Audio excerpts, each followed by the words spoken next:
Welcome to the exhibit of Geometry and Knots.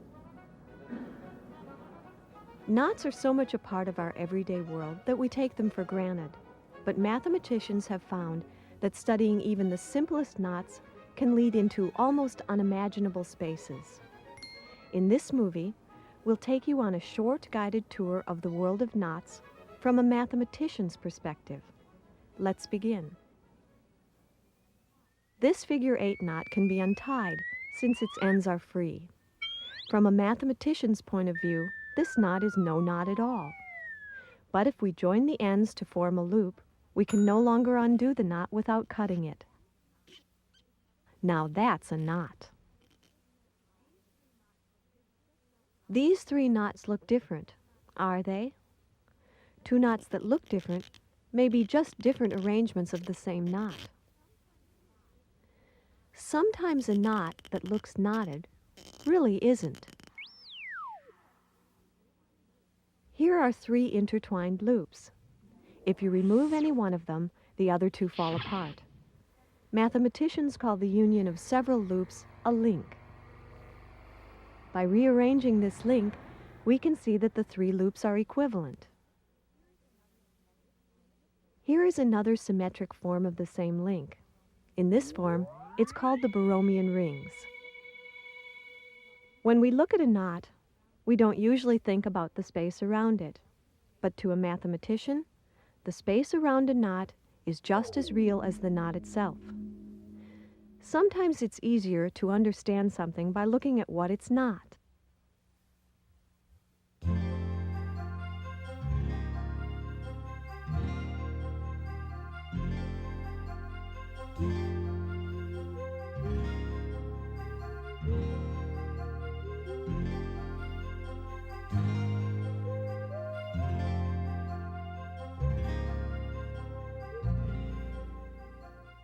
The complement of a set is what's left when you take away the points of a set.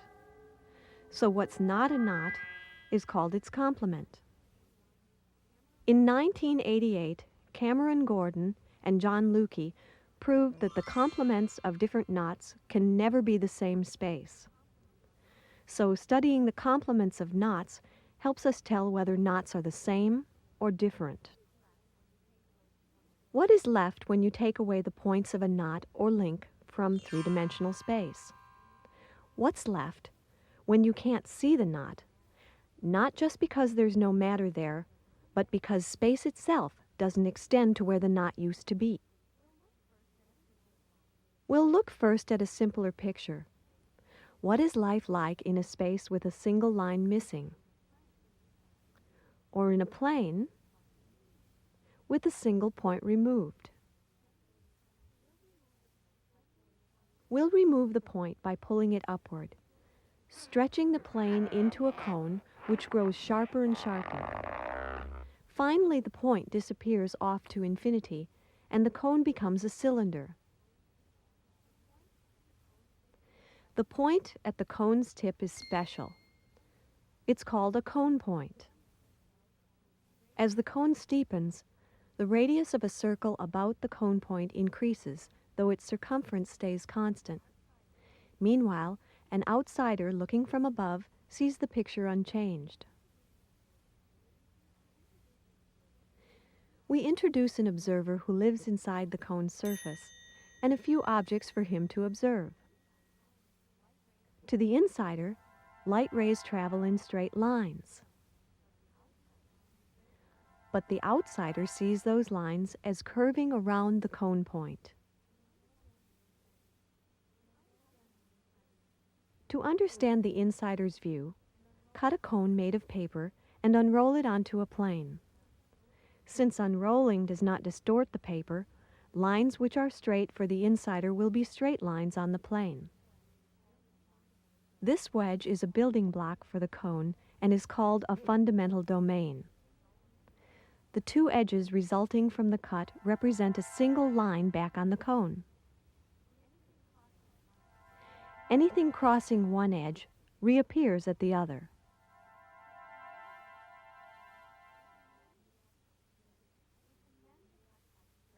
We can mend the cut by stretching, then gluing the edges.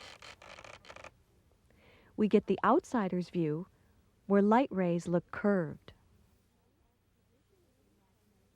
The position of the imaginary cut is arbitrary.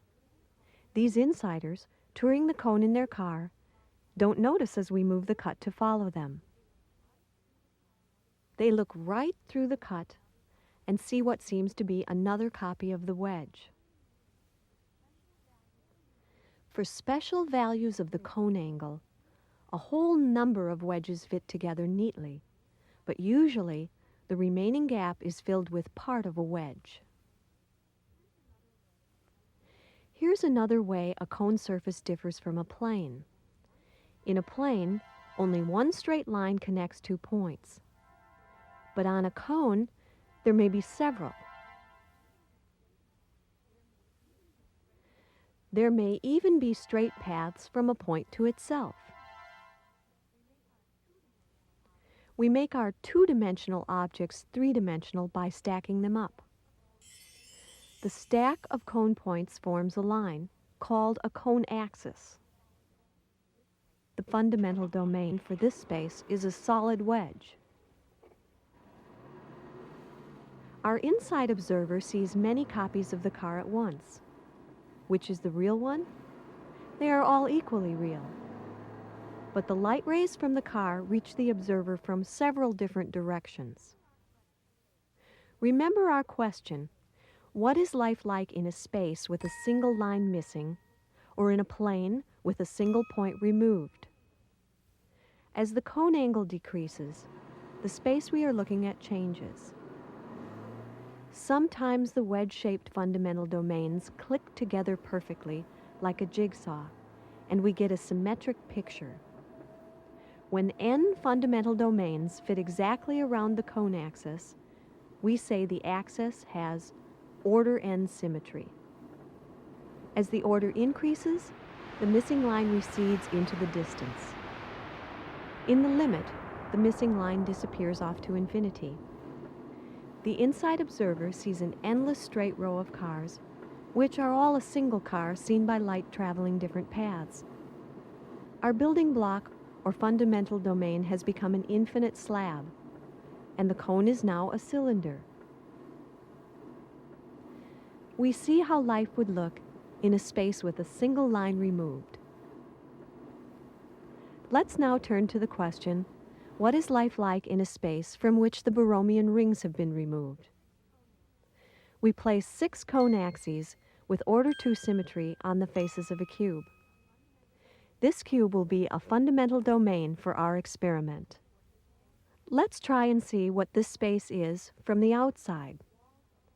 Remember that the walls of a fundamental domain determined by an axis of symmetry should be thought of as being glued together. We first glue the walls containing red axes, and then efface them as they are no longer necessary. Notice how the blue axes are joined together into an ellipse. We now glue the walls containing green axes. This joins the red axes into an ellipse. We have folded along 4 of the 6 faces of the original cube to form an ellipsoid. All that remains is to fold along the blue axis, which has also become an ellipse. To do this, we make the front and back hemisphere of the ellipsoid bulge up. The green axes too have joined to form a green ellipse. Notice what we have now, the Borromean rings. Now we've seen that the outside view of our fundamental domain is the Borromean rings. What is the insider's view like? Remember, around each cone axis, the insider sees 2 copies of every object. We first activate the red axes. The image from our fundamental domain gets replicated in the next door cube by the front axis.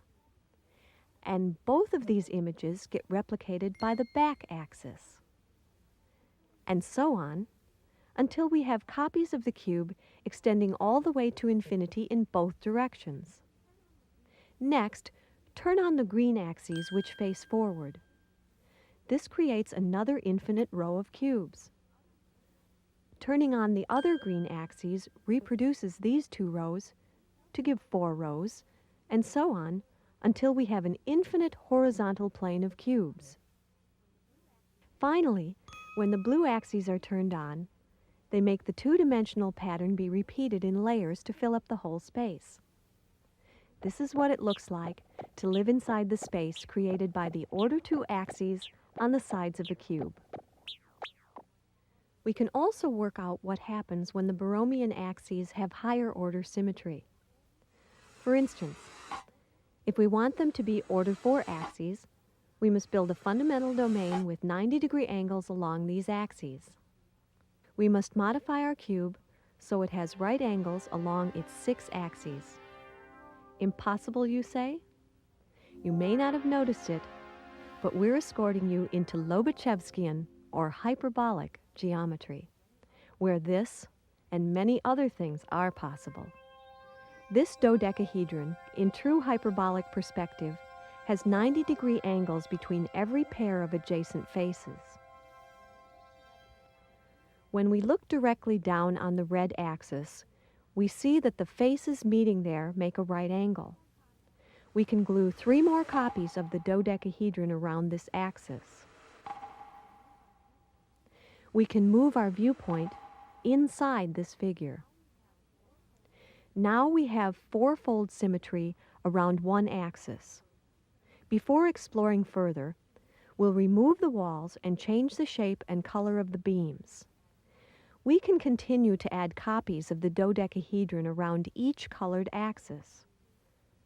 First, let's do this for some of the available green, blue, and red axes. Eventually, the copies of the dodecahedron fill space without overlap. Just as we tiled ordinary space with cubes, we've tiled hyperbolic space with regular dodecahedra. Let's fly around a little in hyperbolic space to get a better feel for it. Notice how quickly apparent size changes as we move. This is one of the biggest qualitative differences between our everyday space and hyperbolic space. This is what it looks like to live inside the space created by order 4 axes along the edges of the dodecahedron.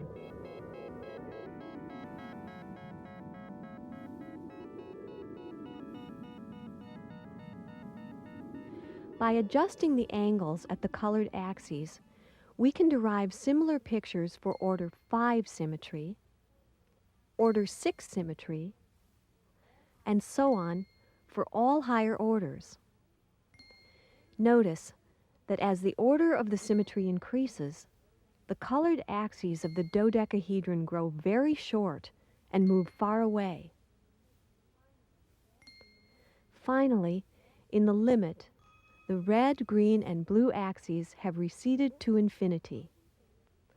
The resulting figure is called a rhombic dodecahedron. The 6 colored axes have been transformed into 6 vertices at infinity. To better understand the geometry of this shape, we add transparent walls to one copy of the figure and rotate hyperbolic space around its center. As the vertices at infinity pass behind our eye, we see interesting patterns. From inside the rhombic dodecahedron, the link has become infinitely far away, so that light can never reach it. This is the picture of the complement of the Borromean rings. We have succeeded in bending light so that it continues forever without hitting the link. This geometry is called a hyperbolic structure for the link complement.